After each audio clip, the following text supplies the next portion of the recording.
Então, Marcos, os professores costumam dizer assim, nossa, mas essa geração, essa meninada que está na escola agora, não é possível um negócio desse. A gente ouve isso quase todo dia, né? Enfim, né, se a gente for analisar aí historicamente, né, nem sei se o conceito de gerações descreve muito bem, né, porque cada época realmente tem um contexto e acaba criando aí necessidades específicas, né, acaba tendo necessidades específicas. E essas gerações, né, esse modelo de escola que a gente tem hoje, que eu acredito que você vai falar, ele também teve uma construção específica, né, historicamente, tal, relacionada à Revolução Industrial, e tem finalidades específicas.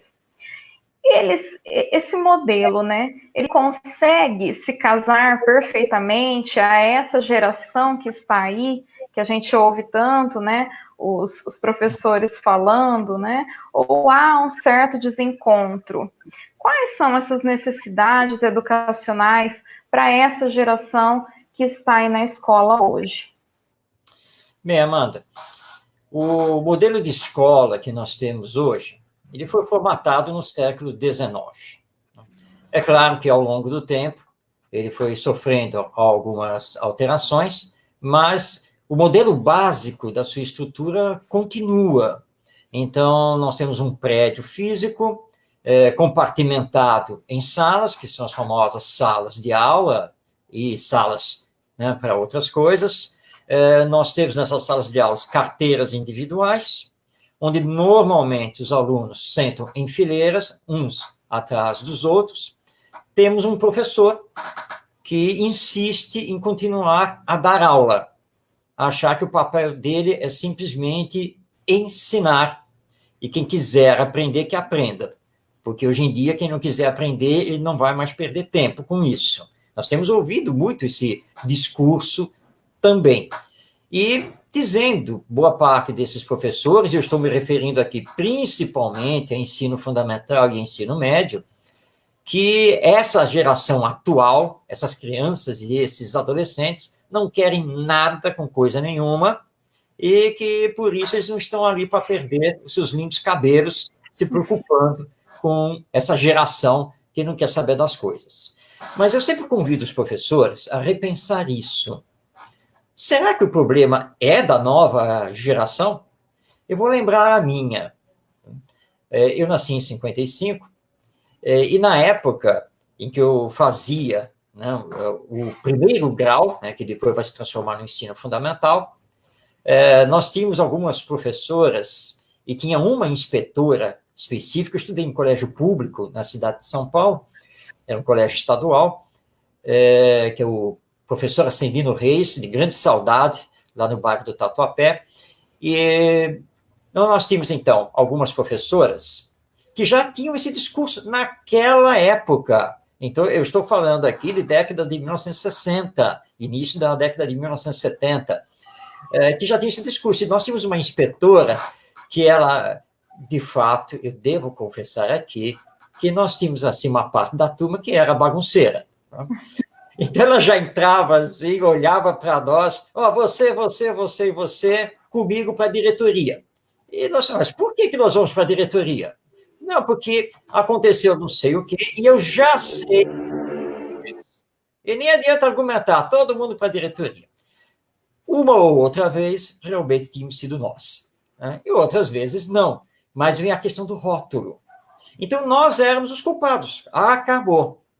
Porque professor não gosta de ser criticado. Professor não gosta de ser chamado a atenção. Normalmente, ele acha que ele está sempre certo. E aí eu vou contar um caso ocorrido. O meu grande amigo Ronaldo Gomes, que é pedagogo, psicopedagogo e etc., e ele arrumou uma folga e compareceu com a esposa na reunião de pais, na escola, onde a filha dele estudava à época. Então, quando ele chegou, ele contando a história, a professora olhou para ele e disse assim, o senhor é que é o pai da fulana? Ele disse, sim, sou eu, vim para a reunião. O senhor fez muito bem de vir, né? Porque eu preciso falar umas coisas para o senhor. E começou, claro, a falar mal da filha dele. E ele ouviu. ouviu, sem retrucar nada, e no final a professora olhou para ele, olha, eu não sei se o senhor está entendendo tudo, né? Porque algumas coisas assim são ligadas mais à educação, né? O senhor não é obrigado a entender. E ele olhou para a professora, a senhora não se preocupe, eu estou entendendo tudo sim, porque eu sou pedagogo, sou psicopedagogo, especialista não sei o que lá, sou professor da universidade e tal. Então ele me disse, Marcos, ela foi do branco para o verde, para o azul, para o vermelho, aquela coisa toda, e aí eu, não, na verdade, aí eu a interrompi, professora, por favor, a senhora já falou, está falado. Mas olha só, eu não vim aqui como educador, como pedagogo, nada disso. Eu vim como pai da minha filha, sua aluna. Só vou lhe dizer uma coisa. Saiba se colocar no lugar dos pais. A senhora acha que os pais gostam que uma professora fale mal dos seus filhos? Mas vamos à reunião? Vamos lá? E de vez em quando nós temos que dar esse choque. Porque nós temos uma escola que está formatada lá do século XIX, com professores que estão parados no século XX, mas nós temos uma geração de alunos do século XXI, uma geração não apenas tecnológica, mas uma geração do conhecimento, crianças que não são hiperativas, mas como crianças têm muita energia, são inteligentes, mas precisam de direcionamento ético, precisam aprender a grande regra de ouro da educação, que é aprender a fazer ao outro somente aquilo que gostaria que o outro lhe fizesse. É simples assim.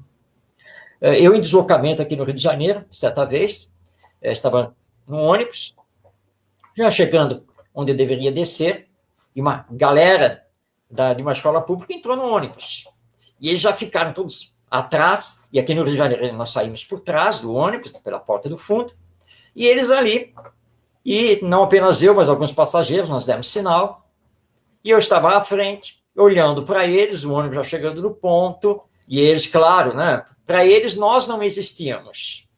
Então eu olhei para o garoto que estava lá bloqueando a passagem na porta, olhei para ele e disse, meu filho, olha só, você está num espaço público.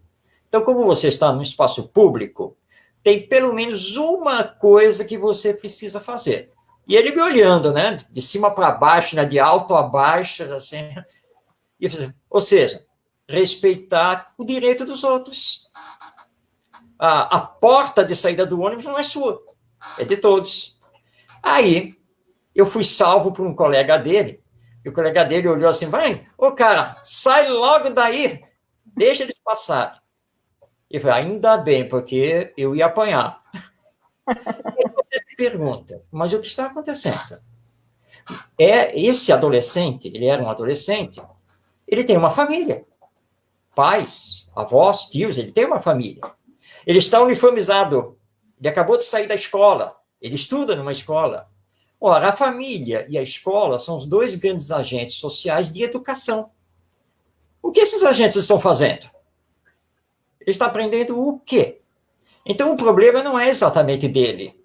Ele está refletindo na sociedade aquilo que ele é e o que estão deixando que ele seja, pura e simplesmente.